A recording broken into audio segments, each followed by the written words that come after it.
Hello everybody, welcome back. This time we've got Apple's MagSafe charger. So we'll do a quick unboxing and show you how it works. So this is released in October 2020, costing around $39 US. So this maintains a Qi charging concept. So any product that is iPhone 8 or later, as well as certain AirPod models and charging compatible cases can be used with this MagSafe charger, and certainly Android devices as well, which are compatible. So this is the MagSafe charger. This is a 15-watt charger, very sleekly designed by Apple, and you get the cable, which is Thunderbolt USB-C socket is there. And you will notice that there is no power adapter, and Apple recommends you use a 20-watt USB-C power adapter, which costs around $19.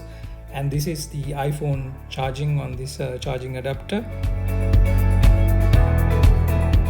So as I said before, this can be used for Android devices, which is Qi charging compatible. So in this case, we've got a Samsung phone charging wirelessly, and make sure whatever case you buy is charging compatible as well for all the phones, Apple or be it Android. So we've come to the end of this video, and thank you for Divine Cell Care for sponsoring this video. And guys, give us a thumbs up, a like and subscribe, and we will see you soon.